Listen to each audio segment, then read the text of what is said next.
If you knew you would be out of work in 5 years, not just lose your job, you're just out of work because there's no jobs, what would you do today? And if you knew that your savings were wiped out, became just totally, termite dust in the savings account, what would you do today? If 5 years from now the dollar was worthless? And what would you do if you knew that your retirement plan was decimated? It was bankrupt because it couldn't sustain the advertised 8% annual growth per year. In 5 years, you cannot retire.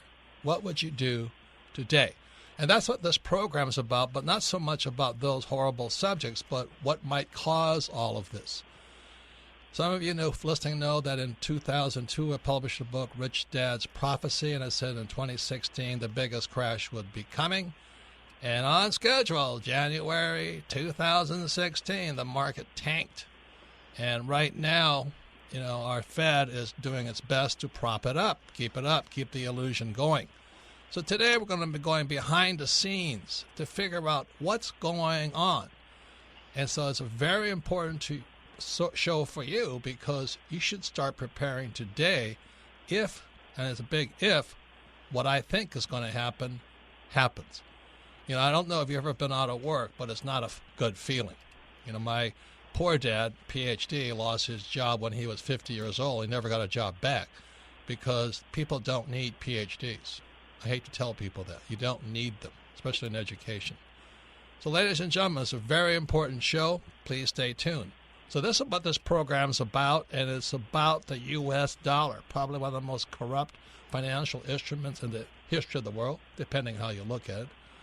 And all of you out there who are saving money and investing for the long term in the stock market, and you think you have job security for life or your retirement is safe, this is your program.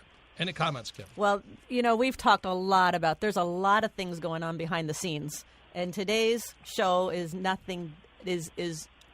was so eye-opening to me because it's a subject I have very, very little knowledge of. And I know, Robert, you've studied this quite a bit, but these are things that go on behind the scenes. They affect you and me. And the more like it or not, it's yeah, going to affect they do. you. And the more we know, the more we can prepare. Or, as most people do, they put their head in the sand. They go, "Oh, the government will fix it." Well, I have job sports security. fans.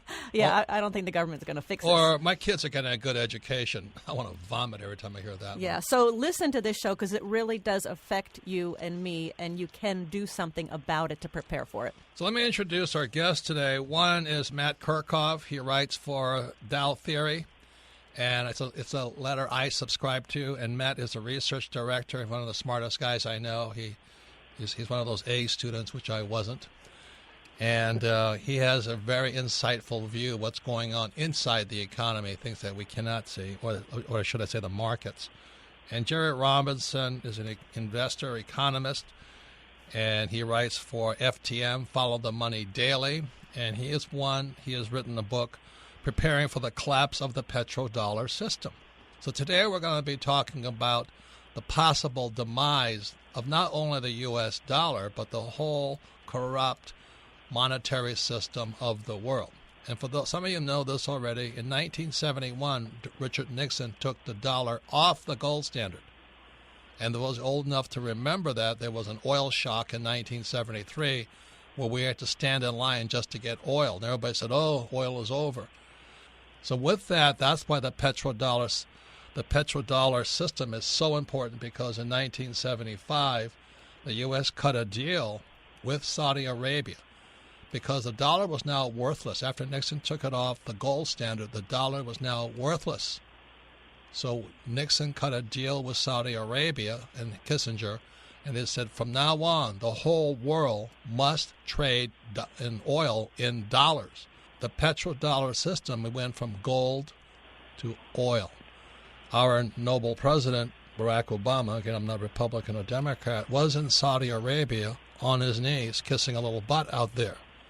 The reason for that is if Saudi Arabia doesn't like what we do, they sink the U.S. dollar. That's how much power they have. The U.S. is an ally with Saudi Arabia. And now this whole thing is coming apart. We've been fighting in Mosul since 1914. We're still fighting there. It's called Iraq today. And today, ladies and gentlemen, it's all coming apart with the price of of oil so far down and the world economy in turmoil. So with that, welcome to the program. First, Jerry Robinson, where'd you come up with this idea of writing a book, Preparing for the Collapse of the Petrodollar System? Well, thank you so much. I really appreciate it, Robert. And, you know, the book is actually, this is an excerpt of the book. The book is actually called Bankruptcy of Our Nation.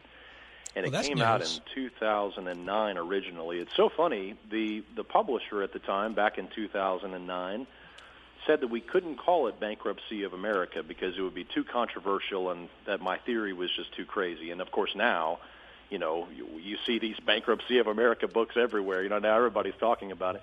The petrodollar system is the problem, and the reason why it's the problem is because what you've been stressing for so long, you keep pointing and waking people up to the fact that the dollar, which was instituted in 1944 through the Bretton Woods arrangement as the primary global currency, it became the global currency at that point. Everybody would use it because it was considered as good as gold. At any point during the gold standard, foreign countries could exchange their dollars on the international gold standard for gold.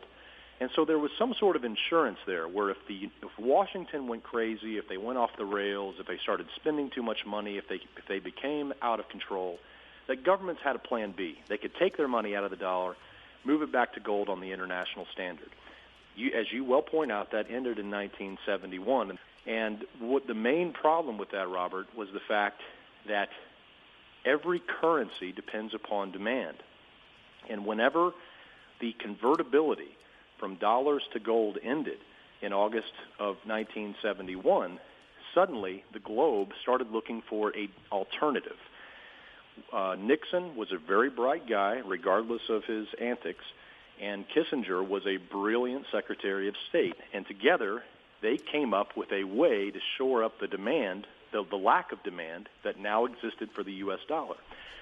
And it's called the petrodollar system. But in order, and I love how you break things down and make things easy to understand. That's what we've done with this article. The main thing to think about here is people have to understand why this is a big deal. Once they understand why it's a big deal, we don't have to explain much more. So why is it a big deal? Okay, so let's explain what inflation is. Let's use a real quick illustration. Let's imagine that me and Robert are on a boat. We're going out and we get shipwrecked and we end up on an island. Let's say that both of us have 5 golf balls in our pocket, and we end up on the island, you and me, Robert. We don't know what to do, and so you decide to go build a house. I decide to go find food. You start building a house. I can't find food, and suddenly you say, well, I'll charge you to live in this house. And I say, well, what are we going to use? All we have is golf balls.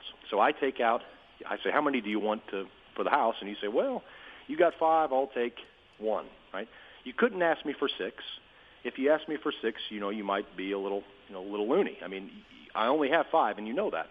So if you ask me for 1, we can do that. If you ask me for 5, we can do that. But imagine as soon as let's say you ask me for 1, I pull out the golf ball, I hand it to you. This is inflation. Out of the sky, we hear a loud noise, and it's a helicopter, and then suddenly we hear this huge crate falling, and it lands, thud, right in the sand right in front of us. On the side of the box, it says 1 million count golf balls. Suddenly, the price that you were going to charge me now can be different. Can you charge me 6 golf balls now? Oh, yeah. You can charge me as many as you want to up to that new amount because now we have more of what we call money in the economy. Okay? So Jerry, let me bring Matt in here because this is why we have Matt in here. And the reason Matt is he is an expert on the stock market. And it is my position that the reason that stock prices are so high is that people are printing golf balls to keep that market up. And it is an illusion. That's why, personally, Matt knows this. I am out of that market. I don't like anything that become manipulated. And it started to be manipulated back in 87 when the stock market crashed. And a man named Greenspan, the Fed chairman, came in with the Greenspan put and says, I will always keep that market propped up. Matt, what do you have to say? So this is a fascinating conversation, and I'm excited to be here because I'm actually learning a lot as well. And there's some interesting parallels to what we're seeing and what the Federal Reserve has done over time. And one of the interesting things that I tend to always point out, the golf ball analogy is wonderful. I think everyone can understand that. But it's really interesting because that's typically the type of analogy that's used to explain the creation of money process, which is typically simplified down to the Federal Reserve has the ability to print money. And they can print as much of it as they want whenever they want. And I think that's an interesting topic because that's not really how our economy works. And so money is created through the process of credit extension. And so as a byproduct of that, you have to have willing participants on both sides of that equation. And so while helicopter money is a fascinating idea, and I'm very curious to hear more about this, there's an interesting sort of lack of parallel between that and the way that our credit system works today. Wait, Matt, Matt, mm-hmm. Are you saying that the stock market inflation is not related to quantitative easing? The stock market is a function of a lot of variables. I understand that. So yes, quantitative easing is an interesting process, and it has helped the stock market, but it's helped it in an indirect way. The money that was created through quantitative easing, this is not the type of money that flows out into the economy that can be spent that's my point. Actually cause inflation. That's my point. Quantitative easing never worked, was never meant to work. And Jerry knows this, is that our friend Richard Duncan as well as Edward Griffin, what they're saying is that quantitative easing was only to bail out the rich. It never was meant to come into the economy.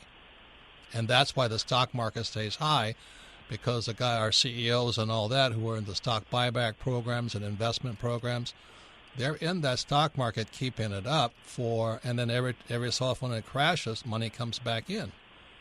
So that's why I want to get the correlation between inflation in the investment products as well as inflation in golf balls. So maybe I can explain it a little bit. Do you disagree with that or not? I mean, I don't really care, but I have my opinion on it. Well, so money is created in an economy through the process of credit creation. Whenever a loan is made, essentially, that money is created out of thin air.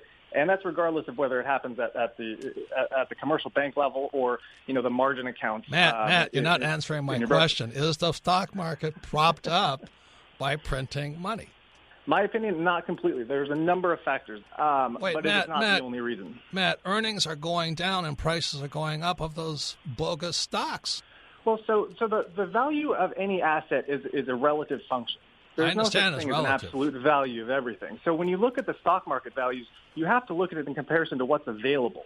And so, for example, right now bond yields are so low. We go back to this TINA coin that was coined during the financial crisis, which is there is no alternative.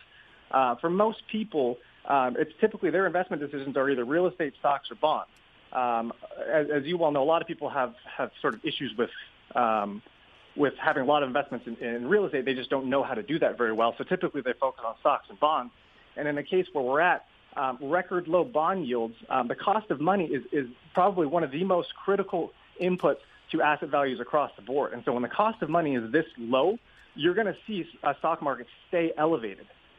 Well, because Matt, because they're forcing cash into something that might give some kind of return. I mean, that's really simple. You have all this money. These rich guys get all of this money, and they have to put it somewhere. So they put it into the stock market, or they're now building apartment houses and all this. That's what you're saying. The theme of this program is the U.S. dollar and how it shifted in 1971 off the gold standard. It wobbled for a while. Then Nixon and Kissinger cut a deal with Saudi Arabia and became petrodollars. The reason I know so much about this is I went to school, have a degree in ocean transportation, oil. I drove tankers for Standard Oil. And Standard Oil was founded by one of the great robber barons of all time, John D. Rockefeller. So I had an insight into this, and as a Marine pilot, I went into Vietnam, and I knew immediately why we were there. It was oil, and today we're drilling for oil in Vietnam, and the U.S. is doing its best not to get that oil into China. And what happened in 1975 is that Kissinger and Nixon cut a deal with Saudi Arabia saying that from now on, all oil had to be bought and sold with U.S. dollars. It was one of the biggest sweetheart deals of all time. And today, the reason it's so important is that, just recently, President Obama was in Saudi Arabia, making nicey nice to the king there.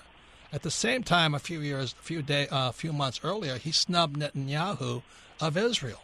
And most people don't know what's going on. And the reason I like this book, Jerry Robinson, or his article, Preparing for the Collapse of the Petrodollar System, it is something I have studied from the oil side because Kim and I own a lot of oil. And on the other side of on the line, we have Matt Kirchhoff. It's a research director at Dow Theory Letters, and he comes at it from a more academic point of view. And he does research into the stock market. So all I'm saying here is this, is that as the price of oil comes down and as tensions, accelerate in the Middle East, what's going to happen to the dollar? That's our question. Because if the dollar collapses, then what happens? Will prices go up, go down?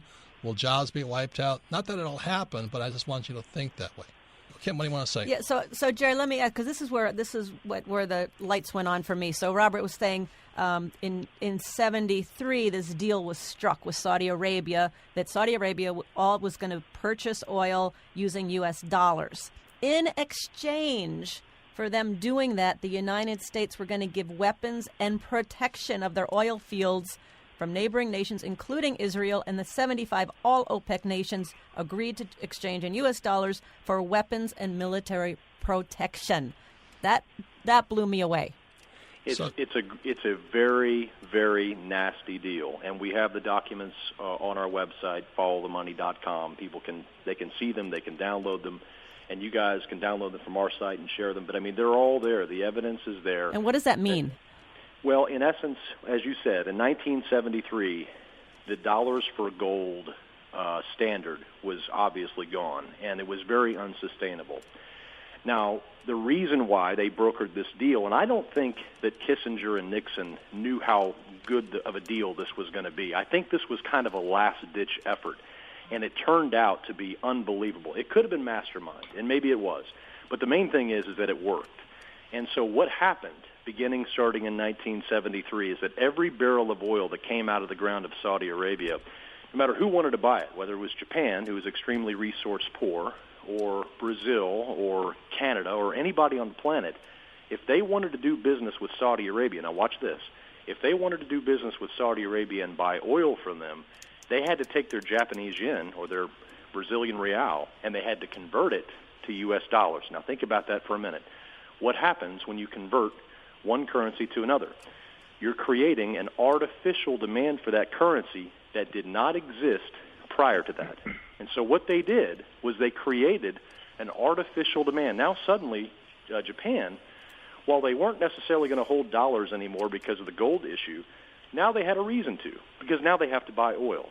So it kept all of those dollars that were printed. It gave a permission slip to keep them out in the global economy. This is what, and this boils down to where it meets the road. This is where the rubber meets the road.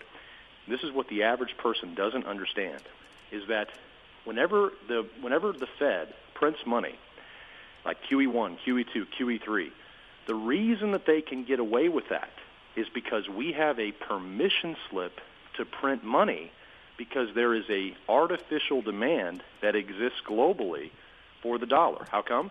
Because of the petrodollar system.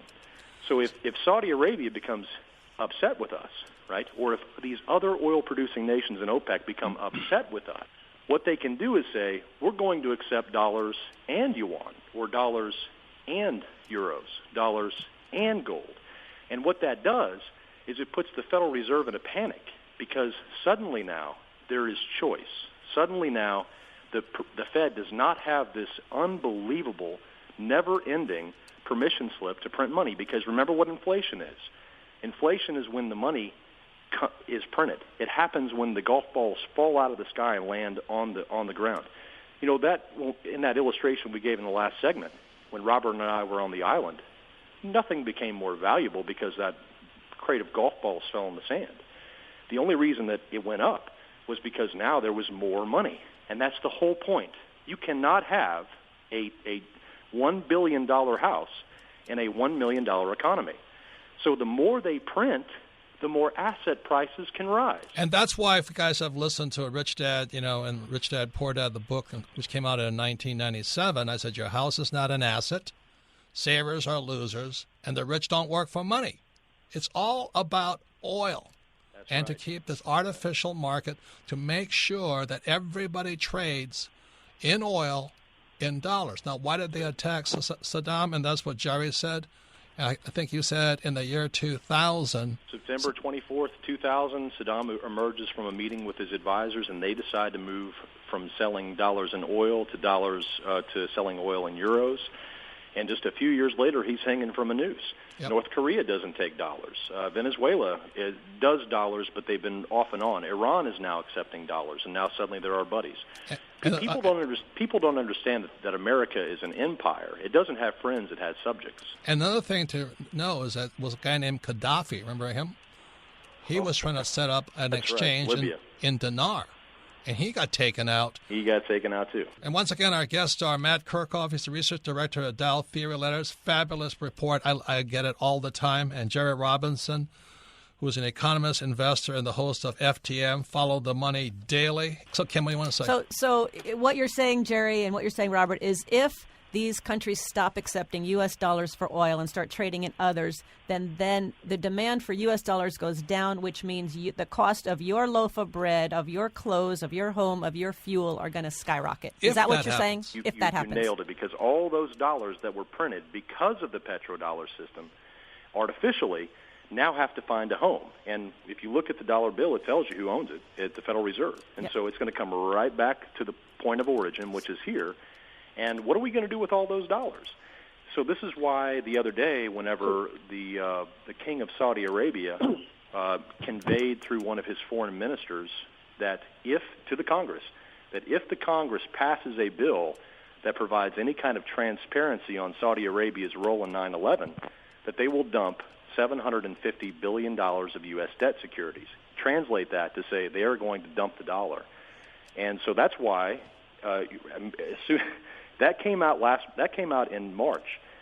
There was an emergency meeting with the Fed between Biden and Obama. This has been written about extensively. And then, as you mentioned, Robert, the next thing you see is Obama hopping on a plane, going over and kissing the king's ring. So something's going on right now. This is about the most concerned I've been about the economy since 2003. Yeah, so that's why we have Matt Kirchhoff on, because he's the expert of in the stock market. My contention is the stock market is an all-time high, even though valuations of the companies underlying it is going down, and I think that's inflation of the market. What do you want to say to that? Well, actually, I kind of have a question for Jerry to get started real quick. But so my question is, when all these dollars come rushing back to the U.S., what are we providing in exchange for those dollars coming back in? Because they're obviously not just going to crumple up $100 bills and throw them across the border. No, what they'll do is they'll diversify their currency reserves. All these countries have currency reserves, and they hold U.S. dollars because there's a need to hold U.S. dollars. But if there's no longer a dramatic need, like every barrel of oil they buy, then suddenly they don't have to hold as many U.S. dollars. And if they don't hold as many U.S. dollars, then where are those dollars that they're selling off going to go? They're going to come back to the point of origin. For those of you who may have missed parts of this show, go to RichDadRadio.com, listen to this program again, because you listen to it 2 or 3 times, you might understand a little bit more than what you're picking up initially. Because what the question was, if you knew in 5 years your job was toast, it was gone. It's not that you got fired or anything. It's just they don't need you anymore. You're gone. Or what happens if your savings become termite droppings? Or the stock market goes volatile and then comes down. What if it's at an all-time high today and it loses 50%, which it has? So the question is, what would you do today if, and that's a big if, you knew it was going to happen in 5 years? And the story of this program is about oil. And I'll say it again, World War I, because I am a Marine. I study military history. World War I started when Archduke Ferdinand was assassinated in 1914.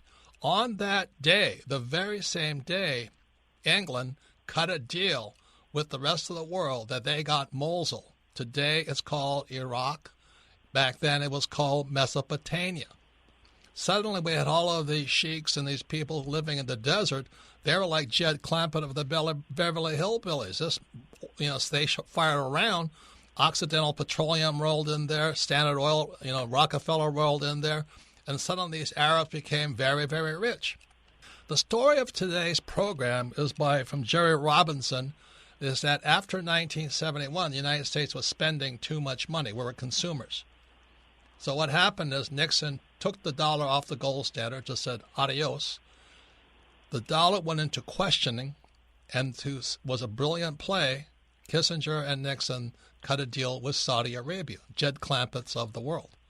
And these guys became rich, and they cut the deal that said, we'll give you weapons and we'll protect you from Israel. All you have to do is price oil in dollars, U.S. dollars, and keep your reserves, your debt securities called bonds and things like that, inside U.S. system. So that gave us an unfair advantage. And as Jerry says, what happened was suddenly, again, oil was better than gold because everybody had to buy and sell dollars to buy oil. And one of the reasons Japan and China and Korea, they don't have that much oil, so they started selling low-priced goods to the United States so they could get dollars to buy oil. And the reason we've had a couple of programs on this subject is because President Obama was in Saudi Arabia, as Jerry says, kissing the ring. I say kissing something else, And you go, why? When he snubbed Netanyahu of Israel. At the same time, we have ISIS. Same time Saddam Hussein gets taken out because he had the audacity in 2000 to shift off the dollar standard into euro. And Gaddafi got taken out because he stopped trading his oil, which is very good oil, into dinars because he wanted to screw the United States. So suddenly this whole thing is volatile. And what Jerry Robinson is saying is because this created this artificial demand. Everybody had to have dollars. The question is, what happens if the world stops trading in dollars? And recently we had the BRICS, Brazil, Russia, India, China, and South Africa. They've tried to set up their own bank to stop dealing in the dollar. And the IMF and the World Bank and all those guys are going crazy right now. So we're in this complete chaos right now. That's where we are at. And our program is, what can you do?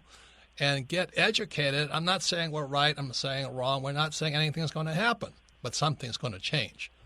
Kim, any comments? Well, it's the reason why we have our programs, and we're talking about petrodollars, and people go, well, what does that mean to me? How come that's important? What do I need to know about that? But what we're talking about is the more you know, these are factors to follow to figure out what is going to happen. And it might be inflation. It might be hyperinflation. The bottom line is, what are you going to do to prepare for whatever happens? And this is my whole point, man. Wake up and smell the coffee. Yeah. Today, your savings are worth nothing. It's called negative interest rates. In other words, you put your money in the bank 10 years ago, you got 10%. What happens in the future? You put your money in the bank, you have to pay 10%. That's where we are today. And yet I still listen to these people say, oh, you should save money and invest for the long term in the stock market and, get a safe, secure job. I'm going, hey, our dollar is corrupt. The U.S. dollar has had a good free ride for years now, since 1974 or 5. So our guest today, I'm Matt Kirchhoff, Research Director of the Dow Theory Letters. Very, very detailed, very insightful into markets. And Jerry Robinson is an economist, investor, and host of FTM Daily. His book is Bankruptcy of Our Nation, Your Financial Survival Guide. So, Jerry, what would you do? And everybody's going to do something different. I'm not going to do what Matt does or what Jerry does and all this. We're taking action. But for those of you who are saving money, that might be the most stupid thing you can do right now. Jerry, what do you want to say? Well, I want to go back to what Kim said. I think she made a really good point when she said that this could happen or it couldn't happen. I don't think what we want to do here is say that this is definitely has to happen and it's going to be a Mad Max scenario. The fact is that if there is even a slight diversification from the current setup that we have now with dollar demand, Let's just say that the Saudis move slightly. Maybe they just incorporate maybe 20% now you can use yuan, or maybe 30% of oil sales can be denominated in some other currency. That still messes up the calculations of what the Federal Reserve can make available in the general economy, because they factor in not just national demand for the currency, but international demand. And so if international demand for the dollar goes down, which we believe it will, then that's going to put a crimp in the Fed's plans to keep printing to ad nauseum every time there's a problem. It's going to ruin that. It's going to ruin that Greenspan put that you talk about. They can't keep printing money to pay our bills. So what that means is if they can't keep printing money the same way, if they lose that permission slip to print all that money, then suddenly they can't cope with these market downturns. So I am out of the stock market. I got out probably just a little bit before you did, Robert. I was out at the very beginning of 2015. Maybe we got out at the same time, but I got out. It looked really strange. The S&P topped out at about 2134 earlier last May. Since then, it's been grinding, trying to go higher, setting lower lows and lower highs. Classic bear market right now, it looks like. So what are you? So what are you doing? What are you doing? One second. I would be avoiding a buy and hold situation on the stock market. I would be very selective if I was in stocks. Would you be counting on your 401k to be here 5 years from now? I would probably be counting on it to be here, but I would be counting on it to have a higher distribution tax. I fear that IRAs, traditional IRAs, and Roth IRAs are the next area to get hit. They're huge. People always say they're going to confiscate your gold. You got to worry about that. No, they're not. They're going to come after your 401k and IRA, and they're going to raise the distribution tax by 10% or maybe 20%. So with that, so that's why we have Matt Kirchhoff, because he is the expert on the ins and outs of the market. Matt, what do you have to say about this discussion? Well, the approach we take, and what I think is kind of a safe way for a lot of people at home listening to look at this, is to try and look at sort of the big picture trends that are going on. So as Jerry pointed out perfectly, the stock market has established sort of a bearish trend to it. It peaked a little while ago, and we've seen lower lows and lower highs. So that's something you need to be able to recognize and take action on. We could say the same thing across sort of all different asset classes or currencies. When the dollar is in a particular trend, it's a good idea to understand, if that currency continues to follow that trend, what's that going to mean for other assets and other investments that you're holding? So this is the point here, is that what are we doing? Matt speaks in what I call business cool language, and he calls, suppressing the long, what do you call it? Suppressing the long bond. What that means to me as a real estate guy, it means money is cheap. Hallelujah, thank you, God.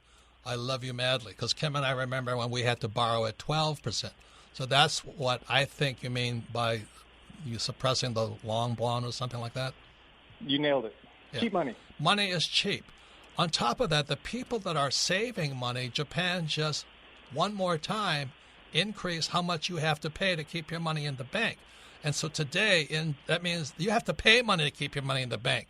So the biggest consumer product in Japan today are safes for your home. Why should you pay the bank to keep your money there? Just buy a safe and keep it at home. That's what's going on throughout the world. And Jerry, you have a system called PACE, P-A-C-E, in terms of what action you're doing. What is that? Tremendous respect for Dow theory letters and for the Dow theory and for technical analysis. We're actually trend traders here. We are a trend research investment firm, and so what we do is we research trends in several areas. We call it PACE, precious metals, agriculture, A, C stands for commodities, E stands for energy. We like all four of those areas in a negative environment for the dollar. Those are areas we would look at. Obviously, if you can get physical assets in those areas, it's even better, like you do. Often you have to be an accredited investor. If you're not an accredited investor, you can gain exposure through ETFs to these markets and simply trade the trends in them. And that's what we do, and we've been very successful in the boom-bust commodity or boom-bust cycles of commodities. We also love real estate. Cheap, affordable housing is one of our absolute positive favorite asset classes. Like you guys, we love it. We don't think that in the long term, people are going to suddenly not need a place to live, an affordable place to live. So we like affordable housing. So let me give you a stat that keeps me happy at night. Today in America, there's 40,000 cheap, affordable housing units being built. 40,000. The problem is the demand is for 2 million of them. So when I look at those stats, I go, well, I'm pretty safe as long as there's jobs. If there's no jobs, they can't pay for that. That's right, Robert. People don't realize that we're turning into a renter nation. Yes. People can't afford their student loans anymore. They're in default, so they're just going to rent. So if you're going to be a real estate investor and be providing affordable housing, I think for the next several decades, that would be where my money would be. In addition to playing trends in the market, if you understand how trend trading works, we teach that at our website. We teach trend trading. We have all kinds of stuff that we can provide to people who are looking for that. Right. But that's what we focus on: trend trading, real estate, hard assets. We think that's the place to be. And if you're going to be in stocks, just at least keep an eye on them. Don't just buy and hold. That's one of the most dangerous things you can do right now. And that's why we had Matt Kirchhoff on this program, is because his insights as to what's going on behind the scenes, where they make the sausage, where they chop up the truth and package it as sausage. That's why you want the Dow Theory letters. Was Richard Russell was a guy that always spoke what he thought was the truth as best he could see it. So, ladies and gentlemen, we're not talking about we're right or anybody's wrong and all this. I'm just saying right now is in 1971, Nixon took us off the gold standard. In 1975, we shifted on to the petrodollar, and the dollar became more valuable than gold because it was now backed by oil. The problem is, just watch the news. President Obama was in Saudi Arabia kissing the ring. 60 Minutes just asked the question, what happened in that 9/11 report? So that's why listening to Jerry Robinson and his book, The Bankruptcy of Our Nation, please read it. He's a great writer. It's very, very simple. Matt's fabulous because he uses charts to explain what's going on inside the market, things you do not see. So once again, thank Matt Kirchhoff and Jerry Robinson for their insights. And we're going to the first question now to Ask Robert. You can submit your question to Ask Robert at richdadradio.com. Melissa, what's the first question? Our first question today comes from Craig in Calgary, Alberta.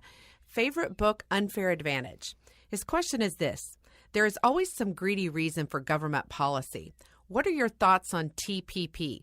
Are there any benefits for the average person, or am I right in thinking that we are about to get screwed again? Well, there's always two sides. There's always three sides to everything, as you know. TPP, in my opinion, and I could be wrong. And what is TPP? Oh, Trans-Pacific Partnership. It's a trade agreement between friends and foe, not against the foe. I suspect it's against China and North Korea and those. I suspect. I could be wrong, but I don't trust my government. They're all joining sides and, fighting for deck chairs on the Titanic right now. The point to remember is this, which we talked about briefly, is in 1944 was the Bretton Woods Agreement that made the U.S. dollar as good as gold. It also created the IMF and the World Bank.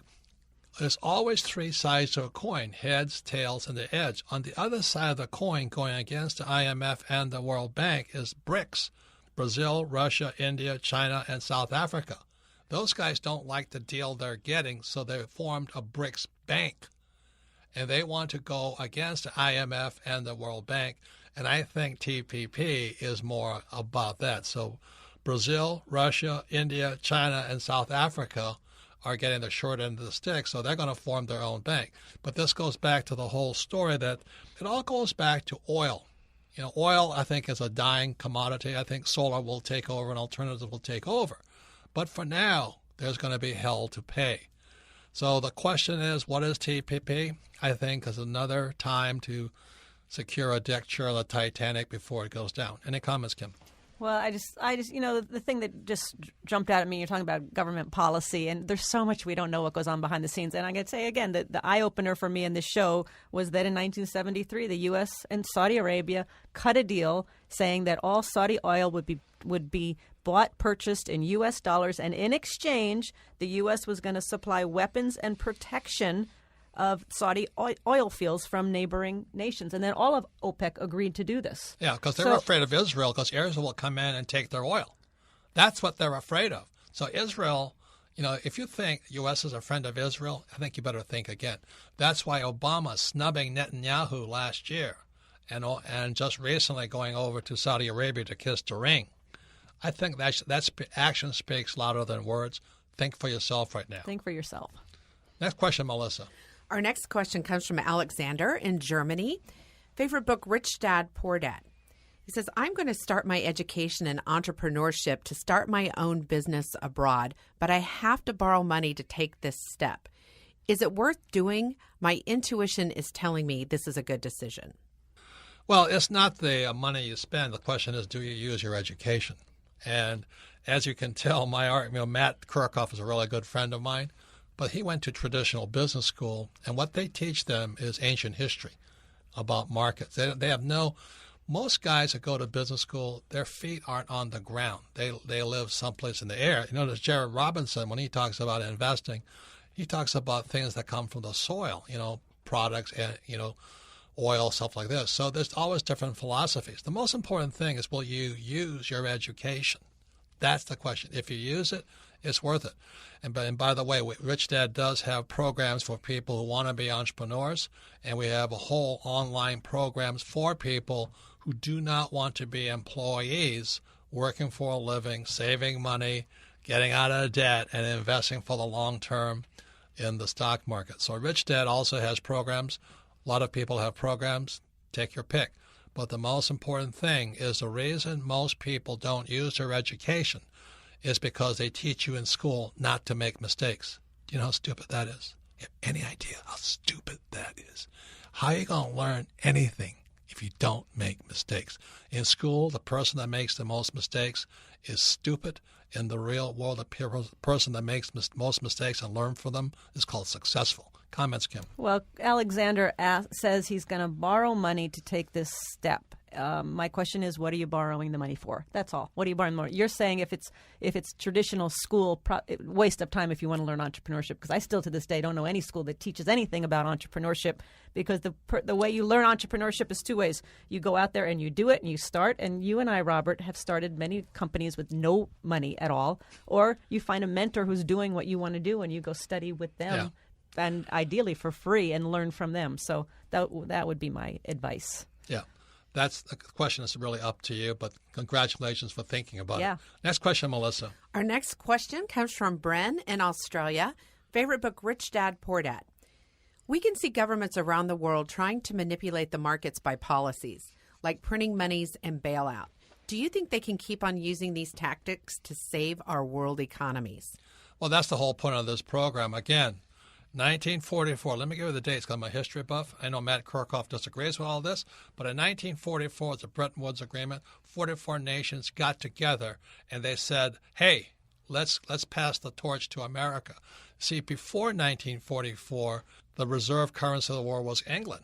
They had the control of it, so they passed it to the Fed here in America. Now, Matt disagrees with all that, but that's what happened. And so the dollar was supposed to be backed by gold. And since America had just fought the war and all the countries of the world had to pay us in gold, America was flush with gold.